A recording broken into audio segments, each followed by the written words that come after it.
have recently been having some really productive reading time, and I've been reading books from across the spectrum. I've been reading some really good books, some really bad books, and everything in between. So here is a quick wrap up of 5 books that I have recently been reading. I have wrapped up Is Less by Andrew Sean Greer. This is a literary fiction novel in which we follow our main character Arthur Less, who is an author of middling success, and we follow him as he goes on a world tour to a hodgepodge of different literary events in order to avoid the wedding of his sort of, not really, but kind of ex-boyfriend.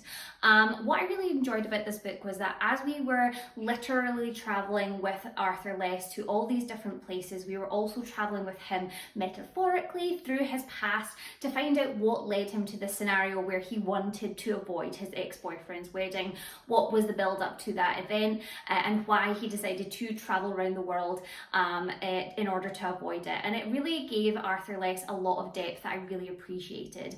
But something I did find was that this book was a little bit disjointed at times. It felt like we were on the run up to a lot of important events as he goes to each of these different literary events. We're on the run up to like the pinnacle of these moments, and we never really get there in the narrative. We sort of skip over the climax of each event and move on to the next one. With all that being said, I did actually really enjoy this book, and I gave it 4 out of 5 stars. The next book I have to wrap up is The Turn of the Screw by Henry James. This is a classic thriller novella, of course, by Henry James, and this was his first novella that I have picked up, having read other works of his previously. The plot of this book follows a young governess who goes to live in a big house in the country in order to be a governess to 2 small children. However, when she gets there, she realises that there is a dark and ominous presence which is causing a threat to the family that she's there to work for, basically. I was really disappointed by this novella. I felt like there was a lot of build up to nothing. There was a lot of conversation about things that weren't really happening, and it didn't actually get interesting until the last couple of pages.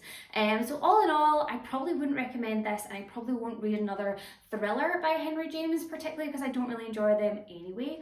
And I gave this book a 2 out of 5 stars. The next book I picked up was Demi by Judy Blume. This is a YA novel in which we follow our main character, Demi, who is a very, very beautiful young lady just starting out in middle school, and everyone talks about how beautiful and perfect she is and how she's going to grow up and be a model. That is until she is diagnosed with scoliosis and she has to wear a big brace all the time in order to correct that. I felt like this book could have been so much longer. I felt like once we were really getting into the plot of things and once we were really getting into the meat of the narrative, the book just ended. And I felt like it could have been way more impactful, certainly for me as a reader, had it been a little bit longer. You also have to take this book with a bit of a pinch of salt because a lot of it is outdated. It does acknowledge that a lot of the scientific and medical terminology that it uses is outdated as knowledge and treatment of scoliosis has progressed. But I just found in general the language used was really outdated, and I was a little bit let down by it. Especially because this book is mentioned not once but twice in The Gilmore Girls by 2 different mothers within the show. So I felt really let down by it overall. But I thought it was okay, and I gave it 3 out of 5 stars. The next book that I have to wrap up is Songs in Ursa Major by Emma Brodie. I picked this up because it was recommended for fans of Daisy Jones and the Six, and I definitely fall into that category, and I really felt like this book lived up to that recommendation. This is a historical fiction novel in which we follow our main character, musician Jane Quinn, who falls into a big break when rising star Jessie Reed can't perform a music festival that's taking place in Jane's hometown, and she gets to take the stage in his place.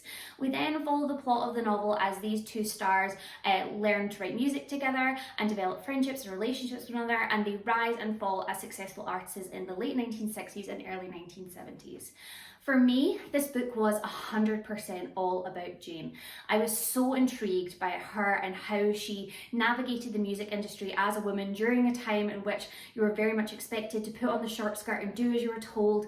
I was fascinated about her process as a songwriter and how much of herself she put into each and every song that she wrote. I was fascinated by how she dealt with pain and tragedy and also love and loss throughout this novel, especially in the relationship between herself and her mother, which I thought was so interesting and so well written. I just really, really enjoyed it. There was one tiny plot point that wasn't resolved quite the way how I would have liked it to have been, but overall this was a solid read, and I give it 4 out of 5 stars.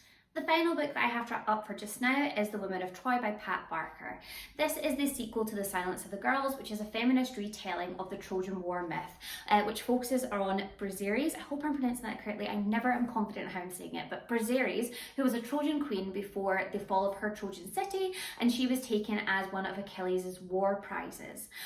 So this sequel takes place after the death of Achilles and the fall of Troy, which I thought was really interesting. For me, my knowledge about the end of the Trojan War sort of skips over after the actual fall and picks up with Odysseus on his journey back to Penelope. That's where my knowledge of that myth sort of picks up again. And I do have a little bit of the story filled in thanks to A Thousand Ships by Natalie Haynes, but this was really in-depth and interesting.